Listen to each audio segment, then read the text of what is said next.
Magandang araw mga amo at welcome sa Kali Topics. So sa video na to ay dalawa ang kukomentuhan po natin. Ang una ay itong katatapos-tapos lamang po na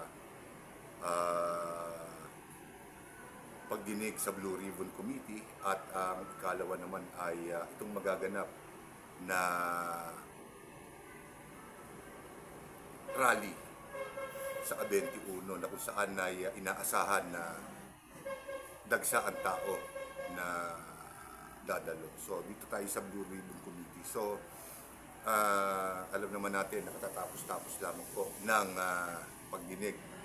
Kung hindi ako nagkakamali, ika-4 na pagdinig na ng committee kung saan ang bagong chairman ito na si Senador Ping Lacson ang siya na ngayon na namumuno.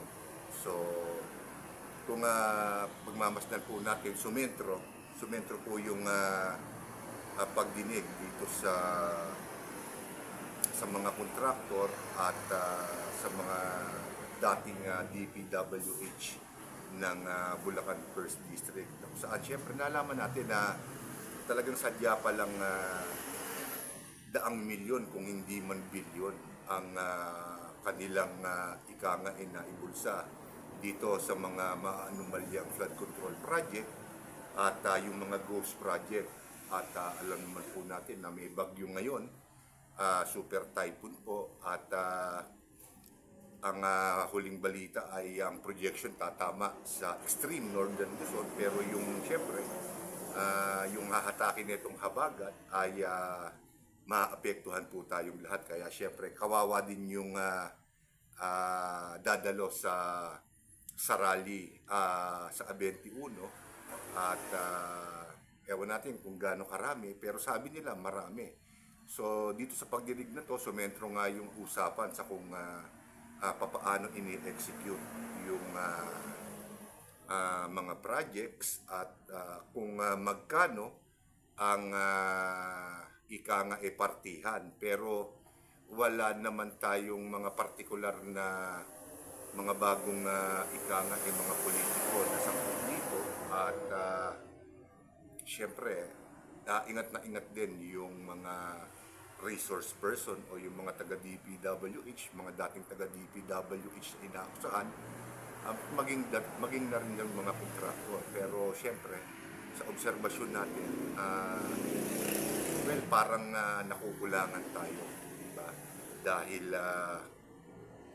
ang pagdinig ay sumentro nga dito sa kung paano gumugulong ang ika nga cash flow ng pera dito sa mga maanumalyang projects na to. At nakakagulat na daang-daang milyon, bilyon ang pinag-uusapan. So napakaraming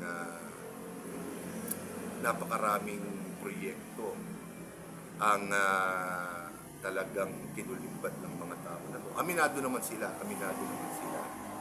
Pero syempre, inaantay din natin yung mga politiko na involved dito, at syempre ang Kamara na kung saan na inaantay natin kung sila ba ay makikisa sa ICI na nag-iimbestiga ngayon dito sa mga politiko.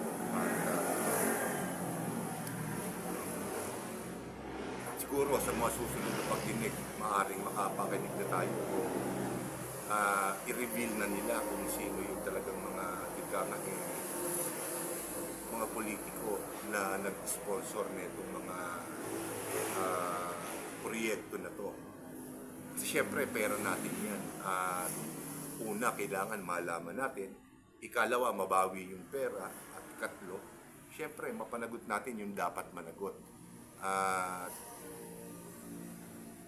Sa isang banda, parang na-imply pa yata si Senator Erwin Tulfo dito sa mga akusasyon na to, na para bang lumalabas na may kinalaman siya. Well, hindi pa kaka-establish yan. Pero marami na nagsasabi na parang itong pagdinig na to at maging yung mga nauna ay maraming nakakapuna na para bang may mga pinagtatakpan silang mga matataas na opisyal ng gobyerno o mga kasamahan nila Sana naman wag ganun. Kasi syempre, kapag ka ganun ang ginawa nila, mawawala yung ika nga kredibilidad ng investigasyon in aid of legislation na ginagawa nila. So, katulad nito, papasok tayo dito sa ikalawang paksa natin. Ito ngang rally. So, sa 21 ay maglulunsad ng malawakang protesta ang mga civil groups na pinangungunahan ng akbayan at nais nilang ipanawagan ang agaran na pag-resolba itong mga korupsyon na nagaganap sa ating gobyerno dahil siyempre naapektuhan na ang ika nga pang-araw-araw na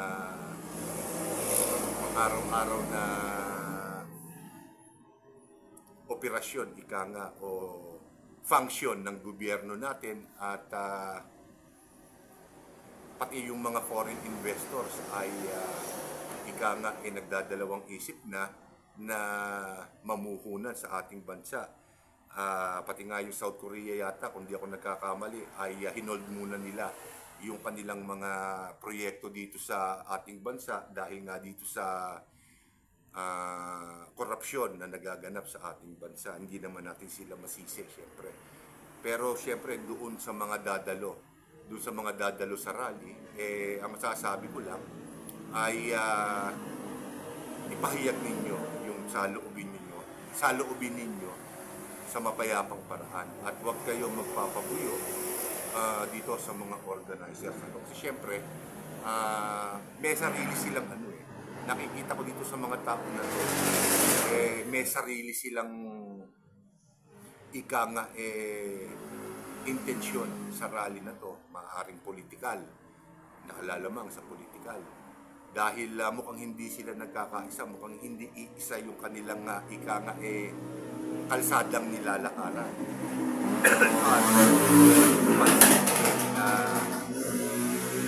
Iba't iba yung lokasyon nila. Siguro, strategic yun. Para ika nga iba, mas malawak, mas maraming lugar sila na mako-cover. Pero sana, wag namang ganun, di ba? Kung para sa bayan, para sa bayan. Kung yun, kaya nyo ginawa yan ay para sa inyong personal na politika, hindi ba? Hindi rin maganda.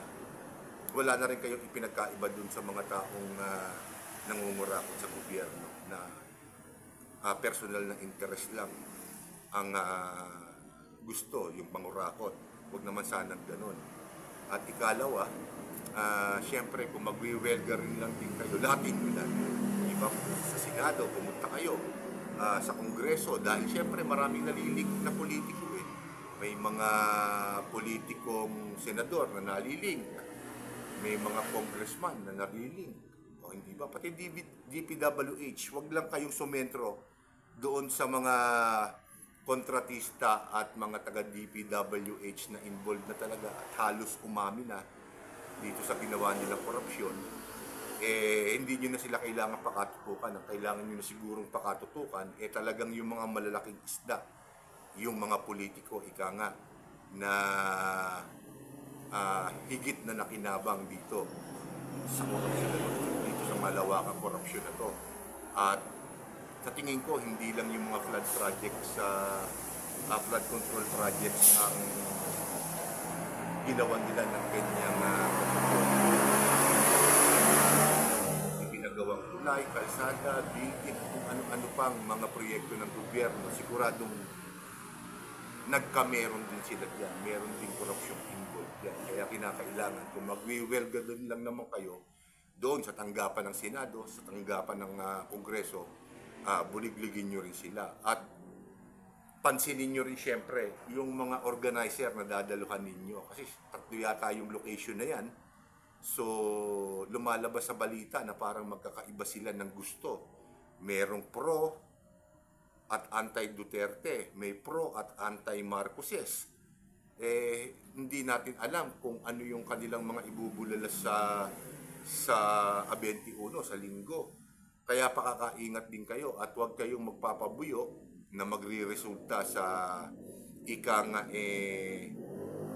panggugulo, magre-resort sa panggugulo dahil hindi makakatulong yan, hindi makakatulong. At kung ganun din lang ang nais ng mga organizers ninyo, iwan nyo na, paalisin nyo na sila o pababain nyo sila at ituloy nyo yung welga sa mapayapang paraan. Hindi ba? Huwag kayo magpapabuyo dyan sa mga organizer na personal ang interest. Hindi ba? Pagka ganun din lang, hindi sila para sa bayan, para lang sila sa pangsarili nila. At ito namang investigasyon na to, ay magpapatuloy pa. Pero sana, inaasahan din natin na sa mga susunod, ika nga na pagdinig, may mga politiko ng mga banggit. Hindi lang si sentro yung investigasyon dito sa mga kontraktor at sa mga dating opisyal ng DPWH. Kailangan, kung nag-umpisa kayo sa baba, kailangan pataas yan. Dahil hindi naman talaga nila magagawa ng sila-sila lang yan. Kinakailangan din nila nung approval sa taas.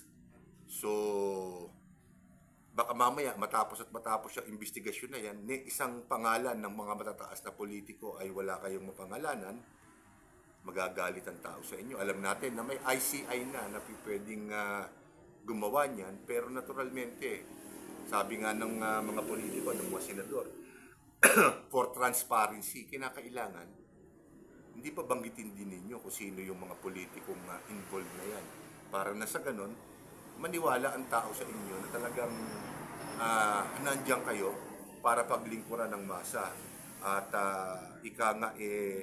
i-expose, ihayag itong mga malawakang korupsyon na nangyayari at mabawi natin yung mga kinurakot ng mga kontratista na yan, ng mga taga-DPWH na yan, at lalong-lalo na ng mga politiko na nagkamal ng bilyong-bilyong piso. Alam ko nga din di ba? Nabanggit pa nga sa balita na mayroon pang jet, pribadong jet na $1,000,000 ang halaga. May politiko na rin. O si Congressman Saldico ay nasa ibang bansa na at mukha nang wala ng planong umuwi. So, kinakailangan mabawi natin lahat yan. At pag nabawi, ipagawa yung mga naantalang proyekto na sa ganun, hindi natin maiaalis ang baha, pero at least ma-minimize man lang natin yung perwisyo. Malaking bagay na rin. Hindi po ba? So, dito ko na po tatapusin ng video na to at sa mga susunod ko pa po mga video ay ibang paksa naman po ang ating tatalakayin. So, maraming salamat po sa inyong lahat at magandang araw po sa inyo.